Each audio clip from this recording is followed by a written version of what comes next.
people whose businesses were inundated by floodwaters. The safety of Arizonans is my top priority, and I want you to know that as governor, I have your back.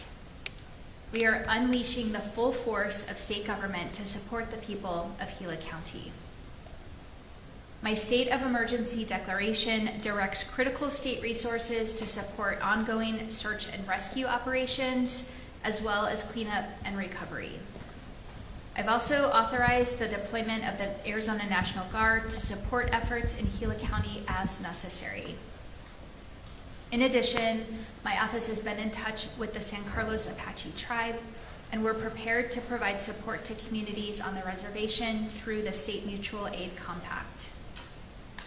State agencies are working around the clock to support local and tribal partners. We have ramped up information sharing and coordination to ensure resources are deployed quickly and effectively. The State Emergency Operations Center is activated at Level 1 with 24-hour staffing from 20 agencies and more than 45 personnel. The Joint Information Center is activated with representatives from key state agencies. We deployed state liaison officers to support Gila County's Emergency Operations Center. We are supporting efforts to get missing individuals to safety. More than 70 personnel from the Department of Public Safety and 6 different county sheriff's offices are engaged in search and rescue operations. The Department of Public Safety has deployed ranger and drone support to aid in aerial search and rescue, with the Arizona National Guard activation on standby. The Arizona Department of Agriculture personnel are assessing reports of missing and deceased livestock. We're working to keep neighborhoods and roads safe from hazardous materials and debris, and to support local law enforcement and dispatchers. 6 hazmat teams from 8 agencies, including Mutual Aid from California, are addressing hazardous material incidents. More than 25 Arizona Department of Transportation staff and crews have supported with road clearance. The Department of Public Safety has deployed a 13-member team to support law enforcement backfill and increased call volume in Gila County. And the Department of Public Safety is helping provide relief to 911 centers in Gila County. Finally, my administration has been in contact with FEMA leadership, including Acting Administrator Richardson, and we're in close coordination with Region 9 Administrator Fenton. 30 minutes ago, I personally spoke with Secretary Noem, who expressed her appreciation for the state's leadership, the work of our first responders, and strong coordination between local and state governments. She also indicated that FEMA will be prepared to assist as necessary. I want to thank everyone who is contributing to these efforts and helping keep our neighbors safe. And I want to encourage Arizonans to stay clear of flooded areas and continue to follow local guidance. With that, I will turn over to Brigadier General Conley. Thank you, Governor, and thank you for your leadership in issuing the emergency declaration. It certainly helps get us more resources to the affected areas so that we can help our community members. I also want to thank, as the Governor just mentioned, the dozens of other agencies, state, local, federal, that are assisting us, and the literally hundreds of humans that are out there on the ground trying to manage this situation. And speaking of managing the situation, I'm going to turn it over to our State Emergency Operations Manager, Gabe Levine. He can give us some of the nuts and bolts and details. Thank you, sir, and thank you, Governor. Today is a sad day for Arizona, and our hearts go out to those who have lost loved ones during this tragedy. State Emergency Operations Center has been fully activated since Friday evening. We received requests for support from Gila County Emergency Management leadership. We're also supporting ongoing incidents in Mojave County and the San Carlos Apache tribe. Arizona's resilience and community strength is on full display today. Resources from across the state, our neighbors in Nevada, and our friends in California have been sending resources to support Arizonans impacted by these floods. State Emergency Management continues to serve as a unifying force in synchronizing and aligning these efforts to help our community. We have 3 operational priorities right now: refining the current impact assessment and understanding the situation on the ground, ensuring timely response for immediate need life-saving resource requests, and posturing support for the eventual recovery. Our federal partners are beginning to arrive, and we anticipate additional FEMA support and coordination in the morning. As we move into the recovery, we will be connecting survivors with community partners and resources and services in those impacted communities to help reestablish the new norm. This incident is locally led, state managed, and federally supported, demonstrating the whole of government approach to emergency management and service to our community. All levels of government are working together to ensure help gets to those who need it in a timely and appropriate manner.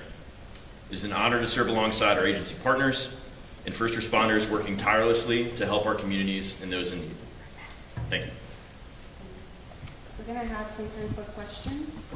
If you can please raise your hand and let me know the outlet that's going to be addressing the question.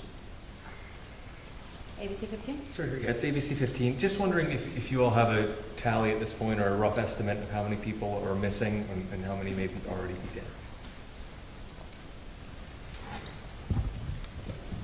So we are coordinating closely with the county search and rescue efforts. Obviously in Arizona, the Sheriff's Office is the statutory authority and responsibility for search and rescue. This is a dynamic situation, and they're still working through defining the total number of missing and the total number of fatalities. We don't have an accurate or complete number to share at this time, though. Any other question? Yes. How many people are unaccounted for, and what are some of the challenges that first responders face currently? So similar to the last question, I would reiterate that we don't have a definitive number to share at this time. To your question about challenges that the first responders are facing on the ground, as of 3 p.m. this evening, we had a second band of storms start to move through the area. So Gila County is experiencing several additional storm cells and storm fronts that are dropping significant amounts of rain in short periods of time. This has caused a pause in operations to ensure responder safety and make sure that resources are positioned to respond to any changes. Our partners with ADOT and DPS have been actively re-clearing roads as new debris flows in, and I think they've done a Herculean effort in making sure that state routes remain open so that additional support and resources can flow into the community. Maybe you already answered this question, but I'll ask it one more time. When is the National Guard supposed to arrive, or have they already arrived? Thank you. So last night, we started spinning up our aviation assets in the event that they were needed for any kind of search and rescue operation. It became clear this morning that the search and rescue operations were going to be ground-based, so I stood down the aviation assets. We also have on, but they remain on standby. We also have on standby hazmat teams that are available if necessary, but right now it appears that our civilian partners have the equipment and the personnel that they need. Any other question?